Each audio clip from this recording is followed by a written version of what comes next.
And welcome to Just for Clicks, guys. I am Michael Buckhouse, and this is live, raw, and uncut sports talk. Hope everybody's had a great week so far. The weekend is finally here, and it is time for some divisional round NFL playoffs. As you guys can see, it is Red Friday here in the Buckheister household, and I am here live on location, straight from the house as well. So let's just go ahead and jump directly into the playoff picture. This is going to be really just cut and dry here. So the very first matchup that we have Saturday afternoon, 4:35 East Coast time at Levi Stadium, you do have the San Francisco 49ers taking on the Minnesota Vikings. The Minnesota Vikings did upset the Saints last week, and the 49ers are the number one seed, 13-3 on the season. The Vikings are 10-6 on the season. Kirk Cousins finally got his first playoff win ever, and Jimmy Garoppolo is looking for his first playoff win ever. This game is very intriguing to me. There is a 7-point spread here. I do not think the game is going to be 7-point spread whatsoever, but some big things that has happened this week for the Minnesota Vikings. Adam Thielen got a nice big cut on his ankle, required stitches, and he is listed as questionable for the game. I think he will certainly play. There's no question in my mind. You do not miss a game for a cut on your ankle when the season is on the line. Another big question for the game is Dee Ford for the San Francisco 49ers. As you guys know, I am a Kansas City Chiefs fan.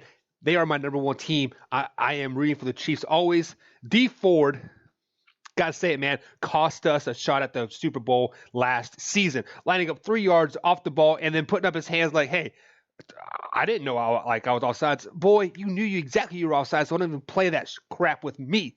So the 49ers, if he does not play, you guys could have a very good opportunity to make it to the NFC Championship game, because he will probably blow a call or blow a play for you guys.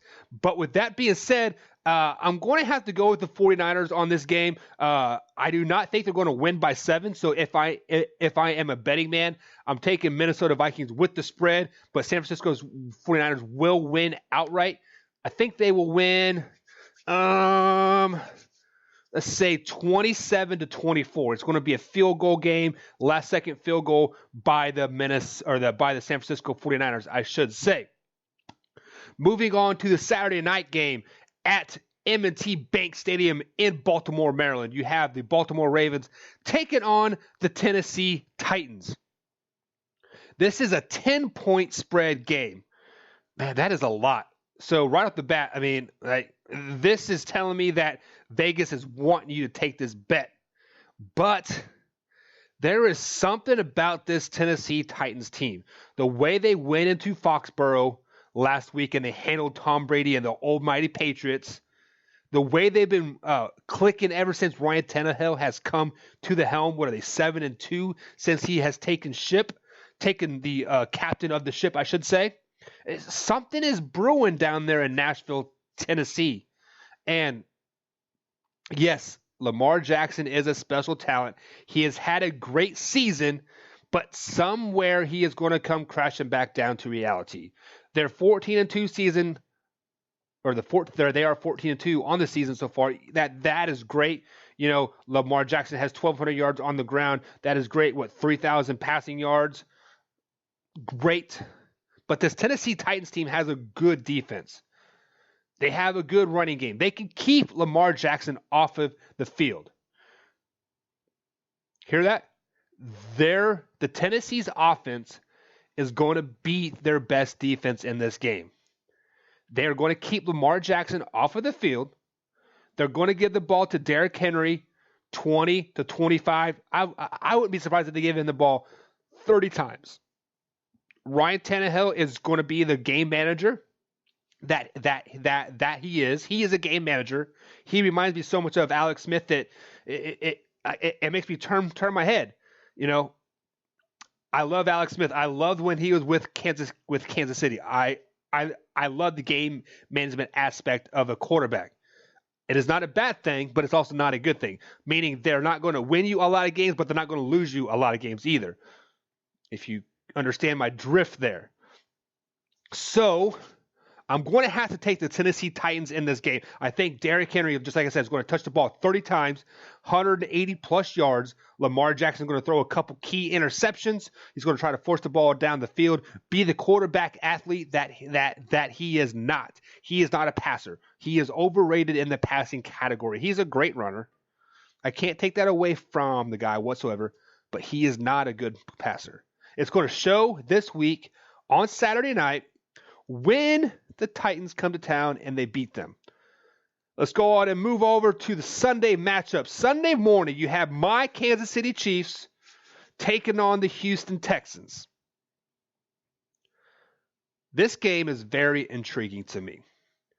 Very, very intriguing.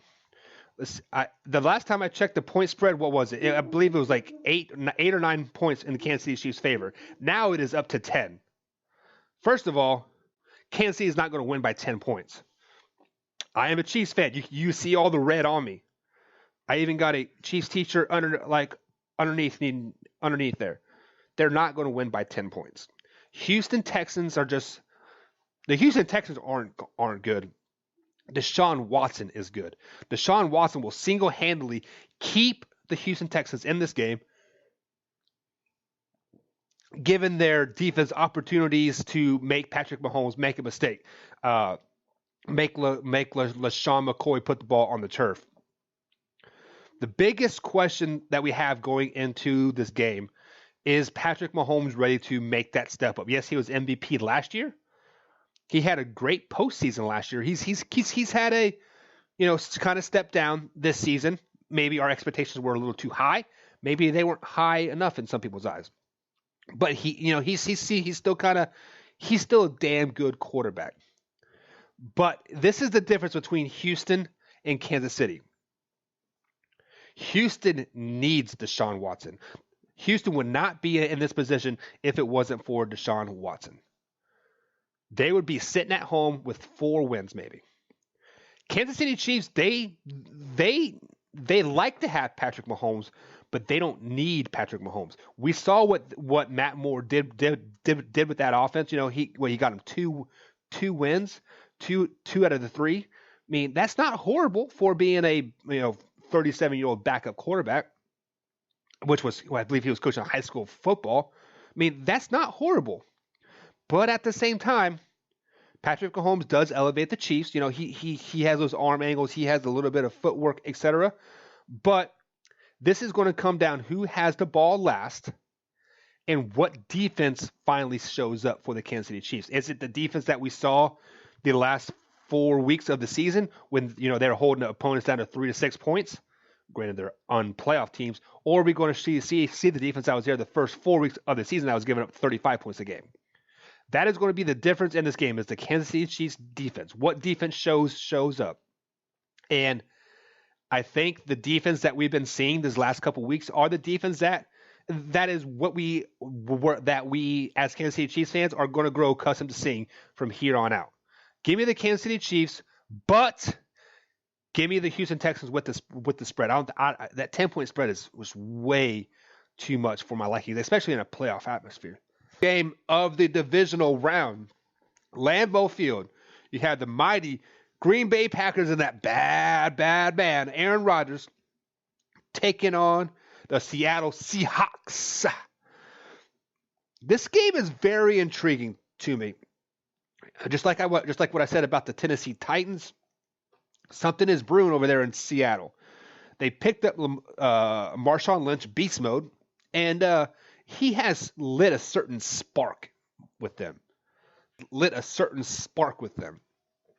And something special is going on.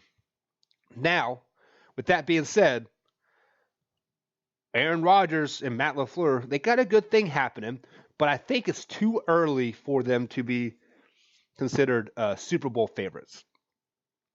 Matt LaFleur is not a seasoned head coach yet, and he doesn't know how to win in the postseason. This game is going to come down to the quarterback play, and Aaron Rodgers, I think, has the upper hand on Russell Wilson, but he has the more weapons down the field. You saw E.J. Metcalf make a huge play last week. Tyler Lockett's been doing it for a couple years now.